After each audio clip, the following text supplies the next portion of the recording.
Hello. So I'm going to give you a few research updates, and again, all of this that I'm going to talk about now is experimental. As many of you know, science starts with things in dishes and then moves to animals, and then eventually, if we're lucky, we're able to study therapies in patients. But most of this stuff is going to be in animals at this point or in cells. So I'll talk a little bit about what we're doing, just a few disclosures.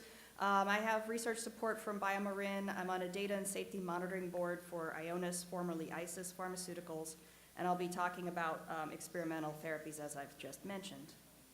So most of the stuff we do relies on cross-correction, and as both Dr. Flanagan and Dr. Munzer have explained to you, the enzymes that are deficient in most of the mucopolysaccharidosis types are secreted.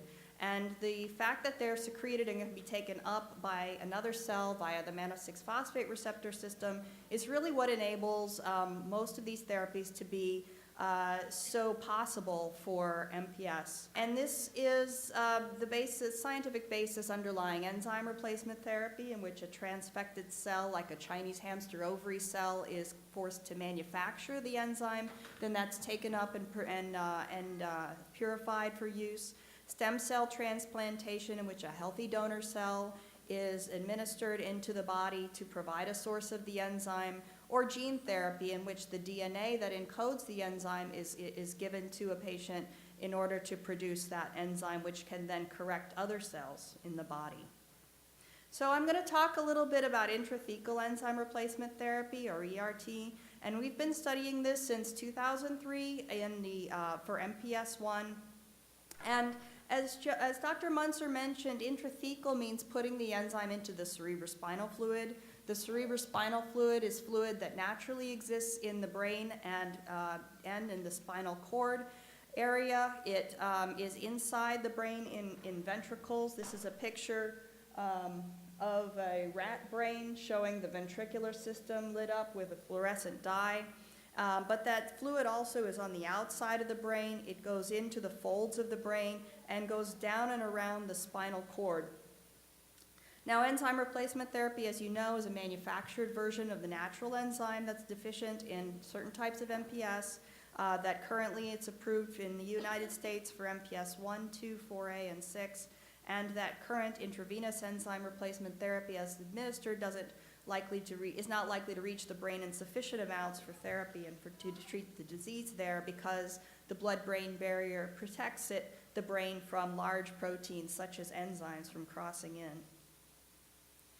So we have studied intrathecal enzyme replacement therapy in mostly normal rats and in the canine model of MPS I. Now, there are a large number, actually, of animal models in dogs and cats for the MPS conditions and other lysosomal diseases. It's something relatively unique to the lysosomal field that we have these models, and they've been absolutely essential in developing therapies, particularly for the brain, where it's important to realize that scale is a big issue. So if you think of the mouse, the size of the mouse brain is about equivalent to the size of a raisin. Whereas obviously, a baby or a child's brain is more like a melon. So with a dog or a cat, you're getting more into like an orange or a tomato. So you're getting a little bit closer to to our own melons. So we're able to and also the canine and cat brains are more complex than the rodent brains. So we administer the enzyme into the spinal fluid into the back of the neck for the dogs. We can give that once a month, once a week, even once every 3 months. And what we see is reduction of lysosomal storage, and we also see high amounts of enzyme throughout the brain.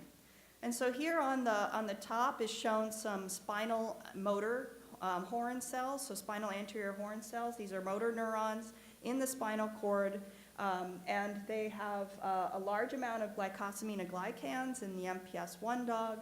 That's pretty much absent in the treated MPS I dogs. And we see reduction in storage throughout the brain and in the spinal meninges as well. And this work was published over many years between me and Emil Kakis' lab. Just to show you that with intrathecally administered enzyme, we can get very high levels of enzyme even in the deep areas of the brain. This graph here on the right shows the Laronidase activity in the brain.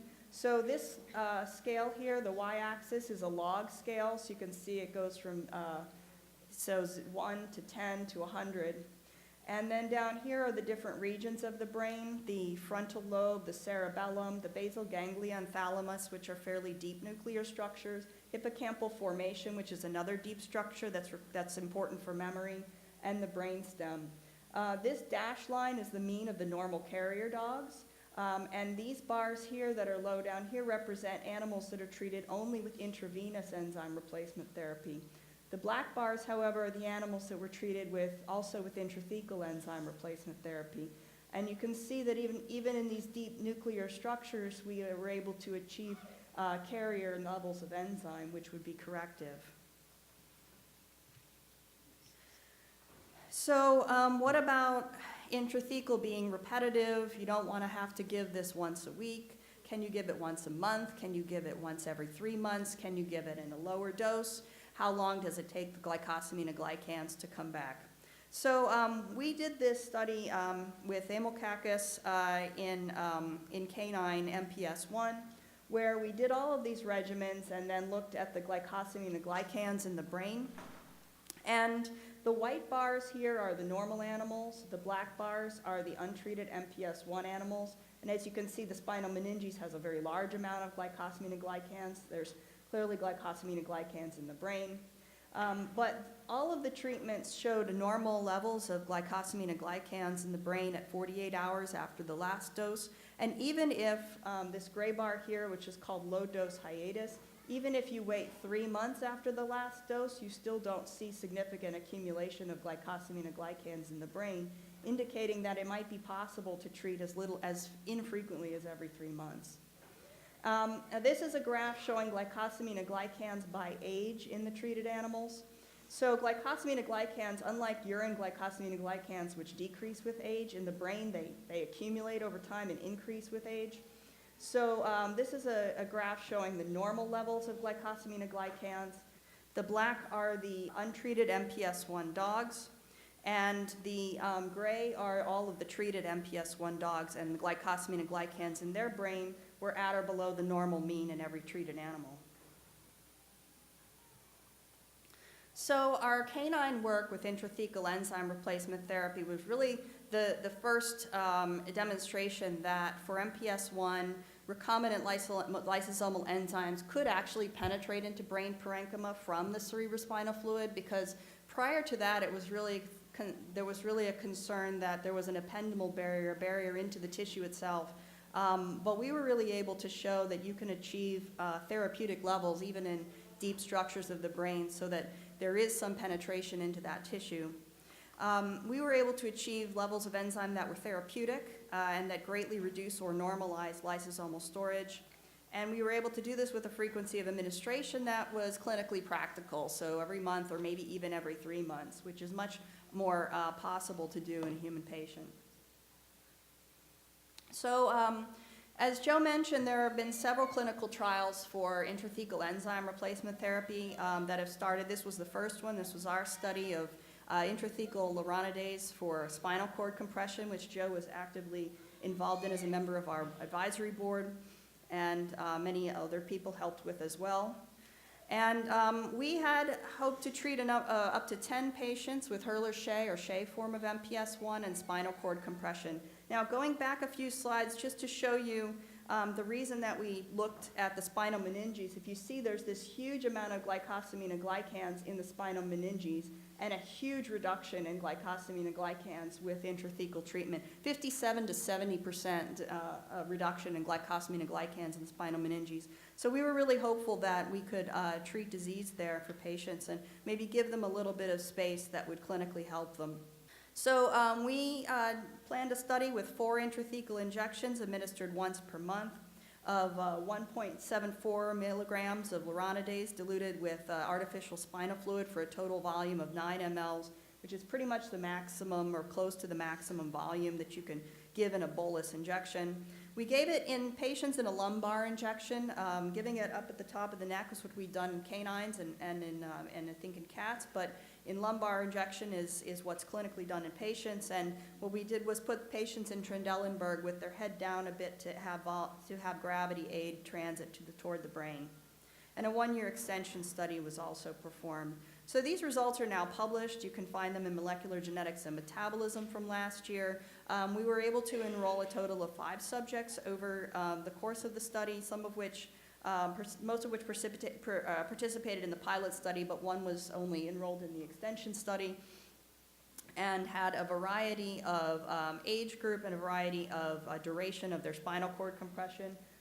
Some were relatively new, less than a year of symptoms, but others had quite a few years of symptoms by the time of enrollment.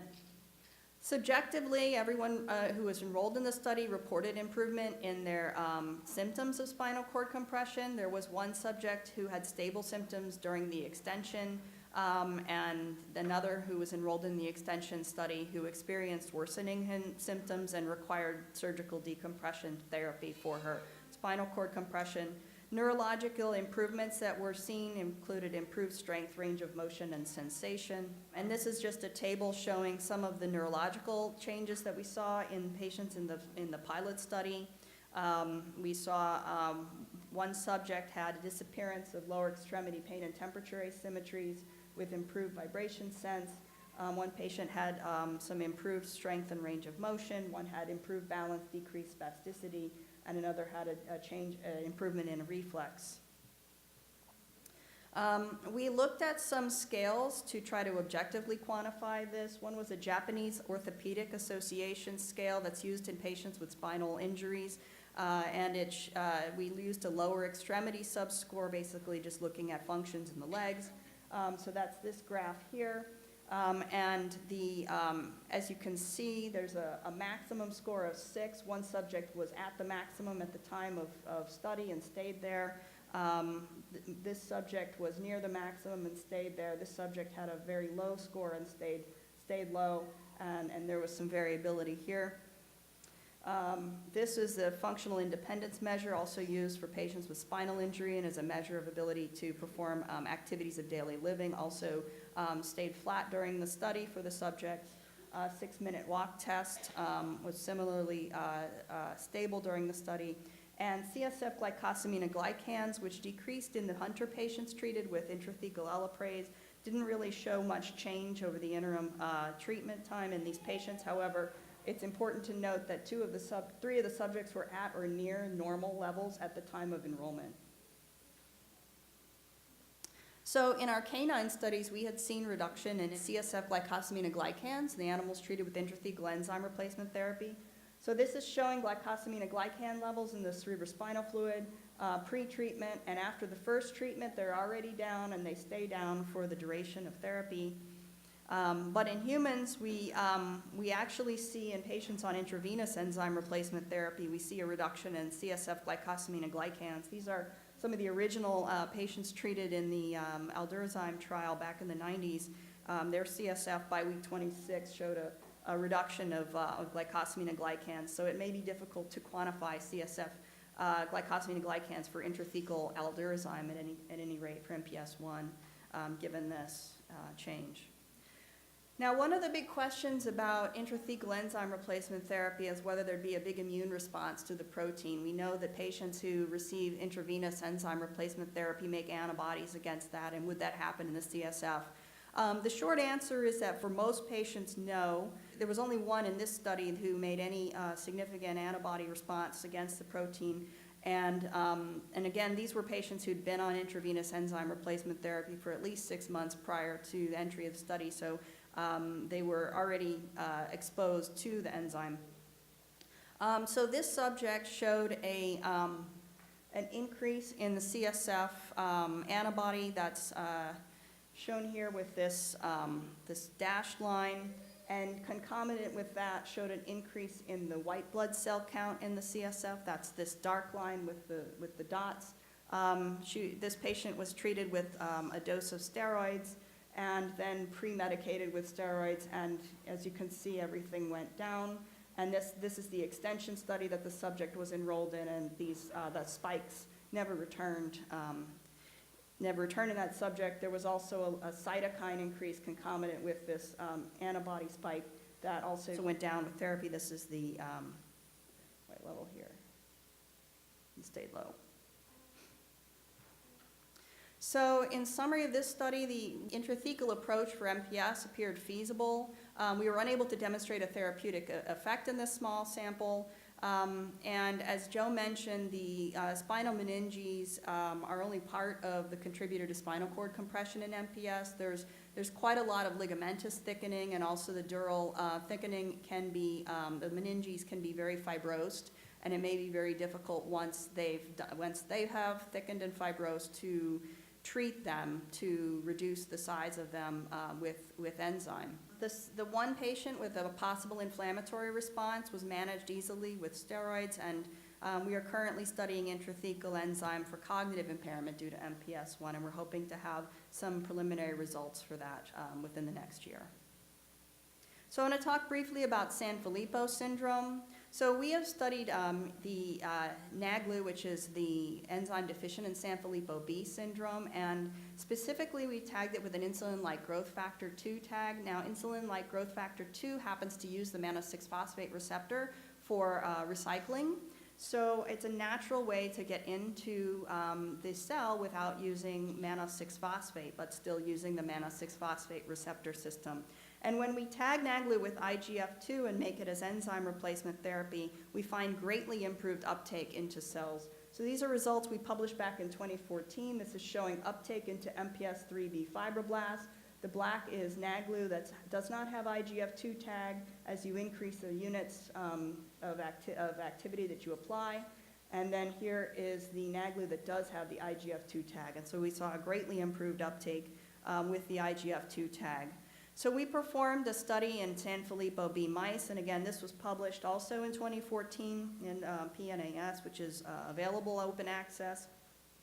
The brown staining here is the NAGLU, and it's stained in the brain, in the cortex, and in the hippocampus, and you can see that the enzyme was able to penetrate from in this case, the ventricles into the brain. And we were able to reduce the lysosomal storage in the animals as well. This is heparan sulfate, the primary glycosaminoglycan that accumulates in Sanfilippo syndrome. This graph shows the heparan sulfate levels in the animals that are treated. So this animal was treated with vehicle, so no treatment, no enzyme given. These animals were treated with vehicle, no enzyme given.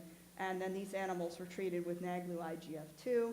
And what you can see in the affected animals that were not treated with, you can see very high levels of heparan sulfate. And then as you go 1, 7, 14, or 28 days out from the final treatment, you see reduction in heparan sulfate in the brain. That was near normal levels. In addition, in Sanfilippo syndrome, Liz Neufeld has published that there is accumulation of markers that we see in tauopathies like Alzheimer's disease, such as beta amyloid, phosphorylated tau, and subunit C of mitochondrial ATP synthase. These accumulate in the brains of mice with Sanfilippo B syndrome in an area called the medial entorhinal cortex. And so we looked at these in the mice, and these were animals that were treated as adults. They were treated at the time where you would expect to see all of these markers based on our prior publications. And so what we actually saw was at the end of study, which was at about 10, 12 weeks of age, we saw the untreated animals had amounts of schimas and beta amyloid that were detectable, but we did not see levels, we saw very low levels in the animals that were treated with NAGLU-IGF2. And this is the quantitation of that. These were performed by Liz Neufeld's lab. Again, subunit C of mitochondrial ATP synthase in this medial entorhinal cortex, in the left and right side separately. In these right 2 bars are treated animals. These are untreated Sanfilippo B mice, and this is what normal looks like. And you could see reduction to normal or near normal of schimas, beta amyloid, glypican-3, other markers. This is phosphorylated tau. And CD68, which is a microglial marker, was reduced as well. And so this work with intrathecal enzyme replacement therapy in the mouse model is now it's the underpinning for BioMarin's current study. They have a clinical trial looking at NAGLU-IGF2 as an intraventricular enzyme therapy for MPS IIIB that's currently not in the U.S. You know, we appreciate that recurrent treatment with intra-CSF enzyme is not ideal, and so we've been looking at ways to create a permanent source of CSF enzyme. So cerebrospinal fluid enzyme, cerebrospinal fluid is made by a structure in the brain called the choroid plexus. It sits inside the ventricles and secretes and produces the cerebrospinal fluid. And so if we can put the gene that encodes NAGLU-IGF2 into the choroid plexus, then it will pump out the NAGLU-IGF2 into the cerebrospinal fluid and provide a permanent source. And so with this, we're working with the laboratory of Steve Kaler at NIH to use AAV with adeno-associated virus, which Dr. Flanagan talked about, and also Dr. Munzer. But AAV serotypes 4 and 5 are particularly like the choroid plexus, so when you inject them into the ventricle, that's where they go. And so we've studied this preliminarily in Sanfilippo D mice. So this is the levels of enzyme that we're achieving. This is the carrier mice, and these are the affected mice. So we're achieving levels that are above the carrier levels in many of the injected mice. And this is beta-hexosaminidase. It's a marker for lysosomal storage, which was reduced compared to untreated mice with treatment. And so this is something that we are going to be studying with him as part of a bench to bedside award. In collaboration with Phoenix Nest, we are working on enzyme replacement therapy for Sanfilippo D Syndrome. This is the 6-sulfatase, or also called GNS. So right now, this project has been only done in cells. So what you see here are MPS IIID fibroblasts, and that have had recombinant human GNS applied or mannose-6-phosphate applied, so just to show that we're able to achieve near wild-type levels, and that uptake is inhibited by mannose-6-phosphate. These are MPS IIID fibroblasts and glycosaminoglycan levels.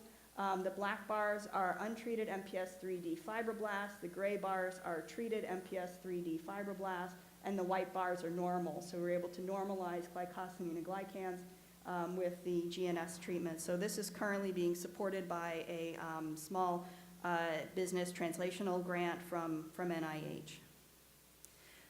We are also performing neuroimaging studies, and for this we're using the Canine model of MPS I in collaboration with Duke, the University of Minnesota, Pennsylvania, and Iowa State.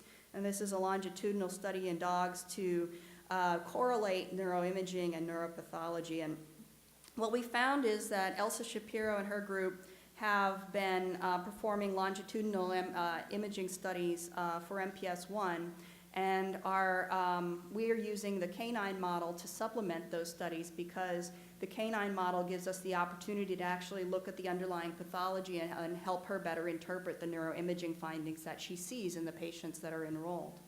And so this is a high-resolution ex vivo scan of a canine brain, and so this is done after death, and it's performed on a scanner that runs over the weekend. It's something like a 60 to 72-hour MRI scan, so we can get a super high-resolution image like this, or this is the diffusion tensor image, which gives us water motion and direction, so magnitude and direction of water motion in the brain for correlation. And we're correlating that with electron micrographs and with other stains to evaluate the myelination and other and volume and other parameters in the brain.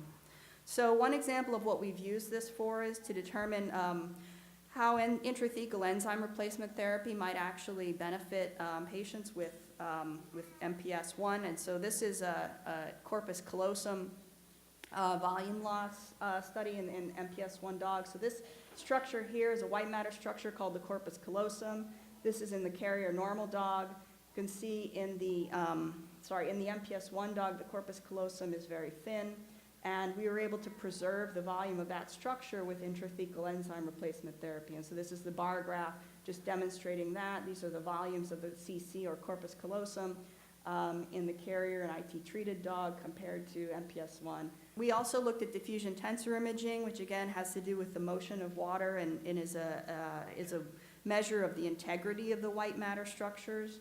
And what we saw in the dogs was that, so MTR are the intrathecal treated animals, control are the normal MPS or the untreated MPS I animals.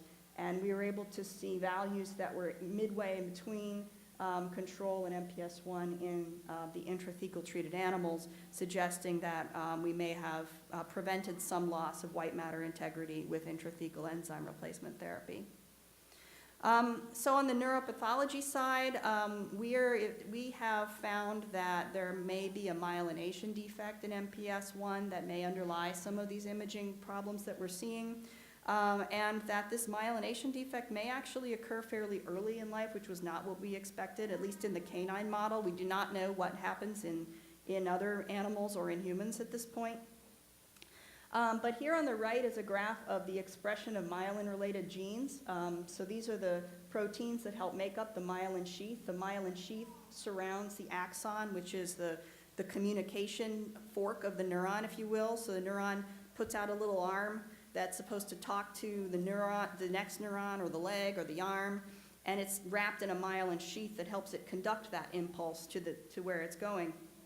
And that sheath is here. It's this gray circle around these other gray circles.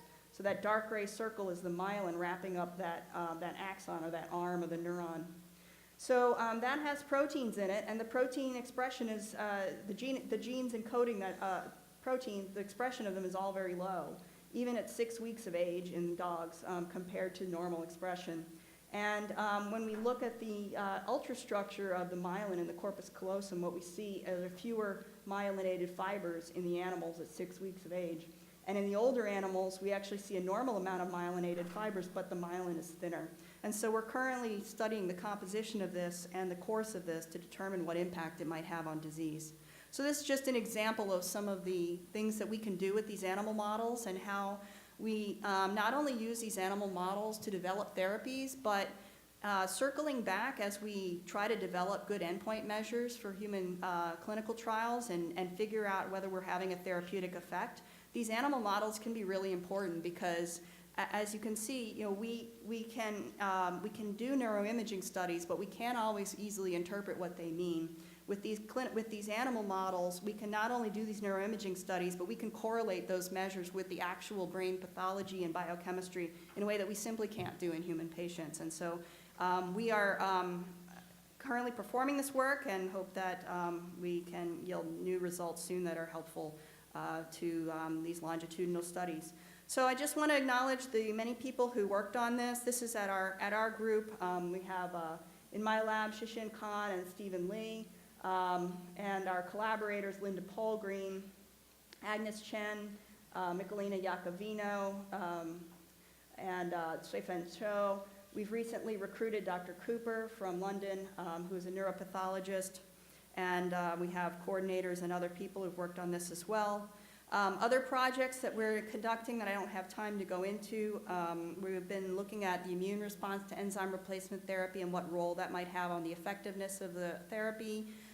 We have a couple of grants for modified stem cell therapy for Sanfilippo in conjunction with the Iacovino lab and also in collaboration with Brian Bigger and Phoenix Nest. We have behavioral studies in Sanfilippo mice that we've recently published, biomarker development work, and clinical trials including, as Joe mentioned, intrathecal enzyme replacement therapy, longitudinal studies.